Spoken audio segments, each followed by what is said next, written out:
তাই একটু খেতে খেতে গেছিলাম, তা ঘুরিয়ে নিয়ে এসে আসার পথে একটু ইপি এনেছি। ইপিটা চাউমিনের মতো করে দিতে হবে।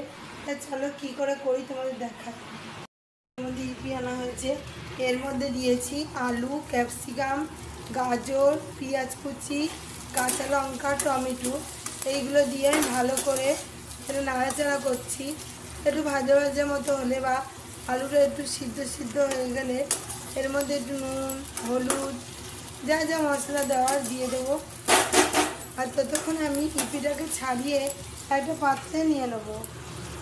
এর মধ্যে শুধু আমি নুন আর হলুদটাই দিয়েছি, আর কিছু মশলা দিইনি। আর এর মধ্যে আলু আর এটা যেহেতু রয়েছে ওই জন্য আমি একটু সামান্য একটু জল দিলাম। আর এখানে যেহেতু মশলা রয়েছে মানে এক্সট্রা মশলা আমি অ্যাড করব না। আর ম্যাগিগুলোকে ঠিক এই রকম করে ভেঙে নিতে হবে।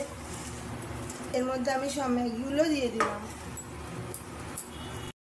দিয়ে পুরো ঝোলের সঙ্গে ভালো করে ম্যাগিগুলো আমি মিশিয়ে দেবো।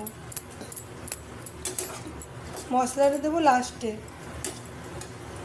দেখি আলুটা সিদ্ধ হয়েছে নাকি। আলুটা খুব সুন্দরভাবে সিদ্ধ হয়ে গেছে, আর গ্যাসের ফ্লেমও বাড়ানো আছে। এবার শুধু এইগুলো মিশিয়ে নেওয়ার পালা। যত ফুটবে যত আমি এগুলো মিশিয়ে নিতে পারবো। পুরো চাউমিনের স্বাদে বানাবো।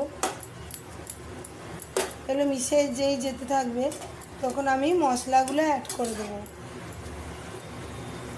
এখানে যে মশলা আমি রেখে দিয়েছি মশলাগুলো ছিঁড়ে এর মধ্যে দিয়ে করে নেব।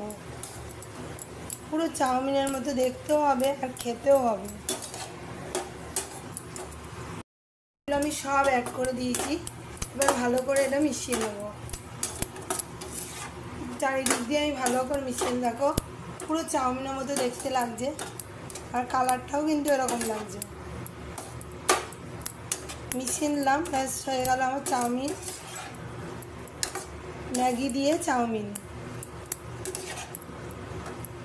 খুব সুন্দর কালারটা লাগছে বন্ধুরা।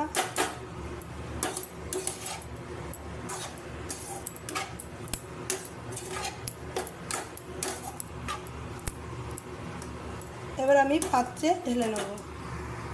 থালায় ঢেলে নিয়েছি, ম্যাগি চাউমিনের স্টাইলে করলাম। তার কালারটাও কিন্তু সেই এসছে।